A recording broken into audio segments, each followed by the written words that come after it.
నమస్తే welcome to Praveen tech tips. ఇవాళ వీడియోకి వచ్చేసరికైతేనేమో టెక్ న్యూస్ చిన్న రిక్వెస్ట్ ఏంటంటే ఛానల్ సబ్స్క్రైబ్ చేసుకోండి, కంటెంట్ నచ్చితే లైక్ అండ్ షేర్ చేయండి. ఫస్ట్ న్యూస్ చూసుకుంటే మాత్రము మైక్రోసాఫ్ట్ నుంచి అండి.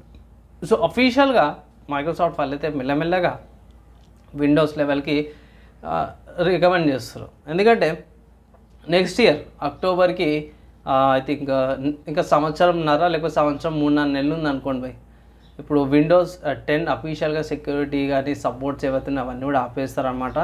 సో మెల్లమెల్లగా మీరు విండోస్ 11 వేసుకోవాల్సిందే. సో సెక్యూరిటీ ప్యాచెస్ అప్డేట్స్ కాబట్టి సో మన వాళ్ళు ఏం చేసారంటే ఇక్కడ మన సపోర్ట్ ప్రైస్ అంటే ఎక్స్టెండెడ్ సపోర్ట్ అంటారు కదా, దానికి $61 ఈ ఇయర్కి అది తీసుకొస్తారు అనేసి అయితే వాళ్ళు మెన్షన్ చేసారు అన్నమాట. లేదంటే మీరు విండోస్ లెవెల్కి అప్గ్రేడ్ అయితే చేసుకోవచ్చు అనమాట. తర్వాత నెక్స్ట్ చూసుకుంటే నథింగ్ నుంచి అన్నమాట. సో నథింగ్ ఇయర్ ఏ 2 కన్ఫర్మ్ అయిపోయినాయి. ఏప్రిల్ 18న వస్తున్నాయని అయితే 2 ఇయర్ ఫోన్స్. సో నథింగ్ వాళ్ళ అఫీషియల్ వాళ్ళ వెబ్సైట్లో కూడా మెన్షన్ చేసారు 2 ఫోన్ ఈ TWS ఏవైతే చోలో పెట్టుకుంటాం కదా వీటికి సంబంధించిన అప్డేట్ వచ్చు. తర్వాత నెక్స్ట్ చూసుకుంటే వివో నుంచి అన్నమాట. సో వివో వాళ్ళది Vivo V30 4G smart phone ఏదైతుందో ఇది అఫీషియల్గా చూసుకుంటే మాత్రమే ఆల్రెడీ లాంచ్ అయిపోయింది. ఎక్కడంటే రష్యాలో లాంచ్ అయింది చాలామంది అంటారు. ఇక్కడ మనం వాళ్ళ ప్రైస్ చూసుకుంటే మాత్రం 25,000 ఉంది, మన దాన్ని చూసుకుంటే 22,510 రూపాయలకు వస్తుంది. ఇక్కడ మెయిన్ చూసుకుంటే ఇది స్నాప్డ్రాగన్ 685 చిప్సెట్తో పాటు వస్తుంది అనేసి అయితే మన వాళ్ళు మెన్షన్ చేశారు అన్నమాట. సో ఇండియాకి వస్తుందా రాదనేసి తర్వాత ఇంకో అప్డేట్ అయితే చేస్తారు. అండ్ నెక్స్ట్ ఇంకొక న్యూస్ చూసుకుంటే మాత్రమే ఇండియాలో BIS సర్టిఫికేట్స్లో ఇది ఒక మంచి విషయం అనుకోవచ్చు. వివో వాళ్ళది Vivo T3X IQ Z9X listings అయితే అయిపోయినాయి. సో త్వరలోనే లాంచ్ కూడా కావచ్చు అనేసి అయితే మంచి అప్డేట్ అయితే వచ్చింది. నెక్స్ట్ హార్డ్వేర్ పరంగా చూసుకుంటే మాత్రము AMD నుంచి అన్నమాట. So AMDలో Ryzen 7 8700F Ryzen 5 8400F 2 ప్రాసెసర్లు కూడా చైనాలో ఎక్స్క్లూజివ్గా అయితే టెస్టింగ్స్ అయిపోయినాయి అనమాట. సో ఇక్కడ కోర్ పర్ఫార్మెన్స్ కూడా చాలా సిమిలర్గా ఉంది. సో ఇక్కడ మెయిన్ చూసుకుంటే నాకు వెబ్ సిరీస్ గురించి అయితే మీకు నాకు తెలిసింది ఏంటంటే ఇండికేటర్ గ్రాఫిక్స్తో పాటు రాదు, ఓకేనా. అండ్ ఇక్కడ పర్ఫార్మెన్స్ చూసుకుంటే 8400F అండ్ కంపేర్ ప్రీవియస్ వచ్చి Ryzen 7 7400Fకి పెద్దగా డిఫరెన్స్ అయితే ఏం లేదు. 7 సిరీస్కి 8400 సిరీస్కి కొంచెం స్లైట్ ఇంప్రూవ్మెంట్ ఉంది. గీక్ బెంచ్లా కానీ మల్టీ థ్రెడ్లా కొంచెం బెటర్ పర్ఫార్మెన్స్ వస్తుంది అనమాట.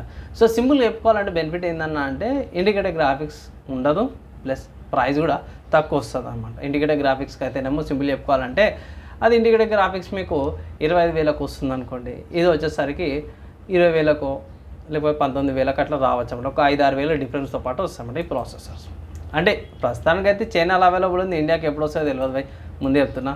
అండ్ తర్వాత నెక్స్ట్ చూసుకుంటే ఈ న్యూస్ 2-3 డేస్ నాకు లేట్ అప్డేట్ వచ్చిందన్నమాట. ఏంటంటే పబ్జీ వాళ్ళు అయితే క్రాఫ్టన్ వాళ్ళు ఉన్నాయో BGMI తయారు చేసిన క్రాఫ్టన్ వాళ్ళు బుల్లెట్ ఎకో ఇండియా అనే కొత్తగా టాప్ డౌన్ 2D గేమ్ని అయితే తీసుకొస్తారు అనమాట. సో చాలామంది టెక్ న్యూస్లో కూడా చాలామంది మెన్షన్ చేసేసారు ఆల్రెడీ, నేను దీనికి లేట్ అయినా. సో మన వాళ్ళు ఏంటంటే కట్ ద రోప్ ఉంది కదా, కట్ ద రోప్ మేకర్స్ ఏవైతే జెప్టో ల్యాబ్స్ ఉన్నాగా, సో వాళ్ళతో కొలాబరేషన్ చేసి టాప్ డౌన్ గేమ్ని అయితే తయారు చేస్తారు అన్నమాట, బుల్లెట్ ఎకో ఇండియా అని. సో ఈ గేమ్కి సంబంధించి అప్డేట్ ఉంటే తీసుకొస్తాను.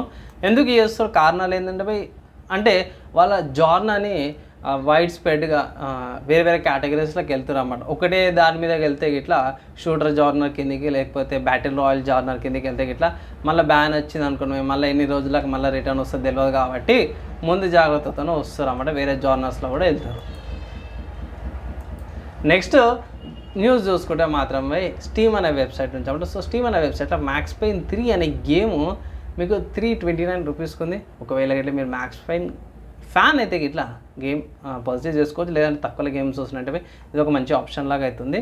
సిస్టమ్ రిక్వైర్మెంట్స్ పై పెద్దగా ఏమైతే ఏం లేవు, ఈవెన్ డ్యూయల్ కోర్ ప్రాసెసర్లు అయినా సరే సరిపోతుంది. కానీ ఏంటంటే విండోస్ 11 లేకపోతే అబోవ్ ఆపరేటింగ్ సిస్టమ్ ఉండాలన్నమాట స్టీమ్లో అని. కానీ ఆబ్వియస్గా ఇప్పటి నుంచి అయితే నేను విండోస్ 10 కూడా అని కూడా చెప్పుకోవద్దు, ఎందుకంటే 10ది నెక్స్ట్ ఇయర్ నుంచి సపోర్ట్ ఆగిపోతాయి. డైరెక్ట్ విండోస్ 11 అని చెప్పాలి ఇక, లేకపోతే మన అందరూ వాళ్ళ కథ పడతాం. సో అంతే ఇవాళ ఉన్న టెక్ న్యూస్ అనమాట.